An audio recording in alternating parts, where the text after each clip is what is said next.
اور بعض لوگ ایسے ہیں جو غیر خدا کو شریک خدا بناتے ہیں اور ان سے خدا کی سی محبت کرتے ہیں، لیکن جو ایمان والے ہیں وہ تو اللہ ہی کے سب سے زیادہ دوستدار ہیں۔ اور اے کاش ظالم لوگ جو بعد عذاب کے وقت دیکھیں گے، اب دیکھ لیتے سب طرح کی طاقت خدا کی ہے اور یہ کہ خدا سخت عذاب کرنے والا ہے۔ اس دن کفر کے پیشوا اپنے پیروں سے بیزاری ظاہر کریں گے اور دونوں عذاب الہی دیکھ لیں گے اور ان کے آپس کے تعلقات منقطع ہو جائیں گے۔ یہ حال دیکھ کر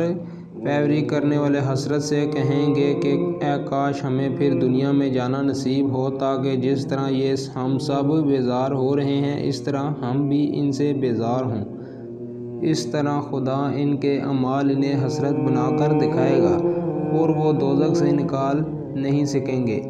لوگو، جو چیزیں زمین میں حلال طیب ہیں وہ کھاؤ اور شیطان کے قدموں میں پر نہ چلو، وہ تمہارا کھلا دشمن ہے۔ وہ تو تم کو برائی اور بے حیائی کے کام کرنے کو کہتا ہے اور یہ بھی کہ خدا کی نسبت ایسی باتیں کہو جن کا تمہیں کچھ بھی علم نہیں۔ اور جب ان لوگوں سے کہا جاتا ہے کہ جو کتاب خدا نے نازل فرمائی ہے اس کی پیروی کرو تو کہتے ہیں نہیں، بلکہ ہم تو اسی چیز کی پیروی کریں گے جس پر ہم نے اپنے باپ دادا کو پایا، بھلا اگرچہ ان کے باپ دادا نہ کچھ سمجھتے ہوں اور نہ سیدھے رستے پر ہوں تب بھی وہ انہیں کی تلقین کیے جائیں گے۔ جو لوگ کافر ہیں ان کی مثال اس شخص کی سی ہے جو کسی ایسی چیز کی آواز دے جو پکارے اور آواز کے سوا کچھ نہ سن سکے۔ یہ بہرے ہیں، گونگے ہیں، اندھے ہیں اور کچھ سمجھ ہی نہیں سکتے۔ اے اہل ایمان، جو پاکیزہ چیزیں ہم نے تم کو عطا فرمائی ہیں ان کو کھاؤ اور اگرچہ خدا ہی کے بندے ہو تم اس کی نعمتوں کا شکر بھی ادا کرو۔ اس نے تم پر مرا ہوا جانور اور لہو اور سور کا گوشت اور جس چیز پر خدا کے سوا کسی اور کا نام پکارا جائے حرام کر دیا گیا۔ ہاں، جو ناچار ہو جائے، بیشتر خدا کی نافرمانی نہ کرے اور حد ضرورت سے باہر نہ نکل جائے، اس پر کچھ گناہ نہیں۔ بے شک خدا بخشنے والا اور رحم کرنے والا ہے۔ جو لوگ خدا کی کتاب سے ان آیاتوں اور ہدایتوں کو جو اس نے نازل فرمائی ہیں چھپاتے ہیں اور ان کے بدلے تھوڑی سی قیمت یعنی دنیاوی منفعت حاصل کرتے ہیں، وہ اپنے پیٹوں میں محض آگ بھرتے ہیں۔ ایسے لوگوں سے خدا قیامت کے دن نہ کلام کرے گا اور نہ ان کے گناہوں پاک کرے گا اور ان کے لیے دکھ دینے والا عذاب ہے۔ یہ وہ لوگ ہیں جنہوں نے ہدایت چھوڑ کر گمراہی اور بخشش چھوڑ کر عذاب خریدا۔ یہ آتش جہنم کی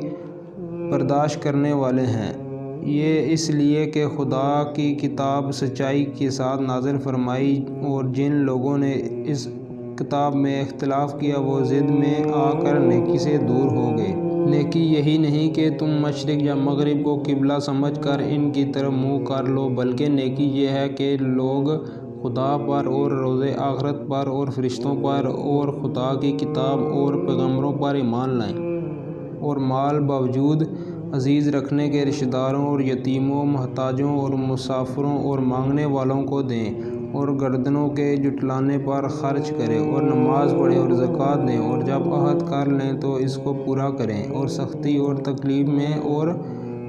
کراس کے وقت ثابت قدم رہیں۔ یہی لوگ ہیں جو ایمان میں سچے ہیں اور یہی ہیں جو خدا سے ڈرنے والے ہیں۔ مومنو، تم کو مقتولوں کے بارے میں قصاص یعنی خون کے بدلے خون کا حکم دیا جاتا ہے، اس طرح پر کہ آزاد کے بدلے آزاد مارا جائے اور غلام کے بدلے غلام اور عورت کے بدلے عورت، اور قاتل کو اس کے مقتول بھائی کے ساتھ سے کچھ معاف کر دیا جائے تو وہ وارث مقتول کو پسندیدہ طریق سے قرارداد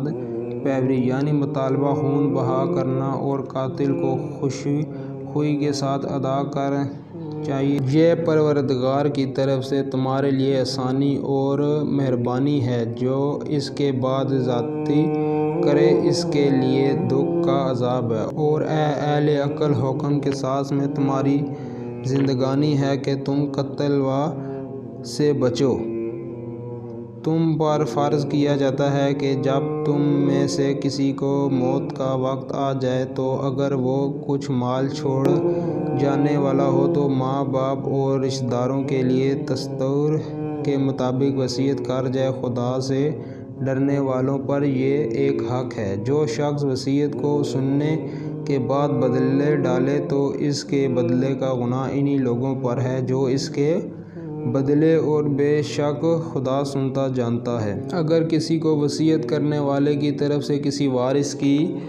یا حق تلفی کا اندیشہ ہو تو اگر وہ وصیت کو بدل کر وارثوں میں صلح کر دے تو اس پر کچھ گناہ نہیں، بے شک خدا بخشنے والا اور رحم والا ہے۔ مومنو، تم پر روزے فرض کیے گئے ہیں جس طرح تم سے پہلے لوگوں پر فرض کیے گئے تھے تاکہ تم پرہیزگار بنو۔ روزوں کے دن گنتی کے چند روز ہیں، تو جو شخص تم میں سے بیمار ہو یا سفر میں ہو تو دوسرے دنوں میں روزوں کا شمار پورا کر لے، اور جو لوگ روزے رکھنے کی طاقت رکھیں لیکن رکھے نہیں، وہ روزے کے بدلے محتاج کو کھانا کھلا دیں۔ اور جو کوئی شوق سے نیکی کرے تو اس کے حق میں زیادہ اچھا ہے، اور اگر سمجھو تو روزہ رکھنا ہی تمہارے حق میں بہتر ہے۔ روزوں کا مہینہ رمضان کا مہینہ ہے جس میں قرآن اول نازل ہوا، جو لوگوں کا رہنما ہے اور جس میں ہدایت کی کھلی نشانیاں ہیں، اور جو حق و باطل کو الگ الگ کرنے والا ہے۔ تو جو کوئی تم میں سے اس مہینے میں موجود ہو جائے وہ چاہیے کہ پورے مہینے کے روزے رکھے، اور جو بیمار ہو یا سفر میں ہو تو دوسرے دنوں میں رکھ کر ان کا شمار پورا کر لے۔ خدا تمہارے حق میں آسانی چاہتا ہے اور سختی نہیں چاہتا، اور یہ آسانی کا حکم اس لیے دیا گیا ہے کہ تم روزوں کا شمار پورا کر لو، اور اس احسان کے بدلے کہ خدا نے تم کو ہدایت بخشی، تم اس کو بزرگی سے یاد کرو اور اس کا شکر کرو۔ اور اے پیغمبر، جب تم میں سے میرے بندے میرے بارے میں دریافت کریں تو کہہ دو کہ میں تو تمہارے پاس ہوں۔ جب کوئی پکارنے والا مجھے پکارتا ہے تو میں اس کی دعا قبول کرتا ہوں۔ تو ان کو چاہیے کہ میرے حکموں کو مانیں اور مجھ پر ایمان لائیں تاکہ نیک راستہ پائیں۔ روزہ کی راتوں میں تمہارے لیے اپنی عورتوں کے پاس جانا کر دیا گیا ہے، وہ تمہارے پوشاک ہیں، اور جو ان کے پوشاک ہو، خدا کو معلوم ہے کہ تم ان کے پاس جانے سے اپنے حق میں خیانت کرتے تھے، سو اس نے تم پر مہربانی کی اور تمہارے حرکات سے دریافت فرمائی۔ اب تم کو اختیار ہے کہ ان سے مباشرت کرو، اور خدا نے جو چیز تمہارے لیے لکھ رکھی ہے یعنی اولاد، اس کو خدا سے طلب کرو اور کھاؤ پیو یہاں تک کہ صبح کی سفیدی رات کی سیاہ داری سے الگ نظر آنے لگے، پھر روزہ رکھ کر رات تک پورا کرو، اور جب تم مسجدوں میں اعتکاف بیٹھے ہو تو ان سے مباشرت نہ کرو، یہ خدا کی حدیں ہیں، ان کے پاس نہ جانا۔ اس طرح خدا اپنی آیتیں لوگوں کو سمجھانے کے لیے کھول کھول کر بیان فرماتا ہے تاکہ وہ پرہیزگار بنیں۔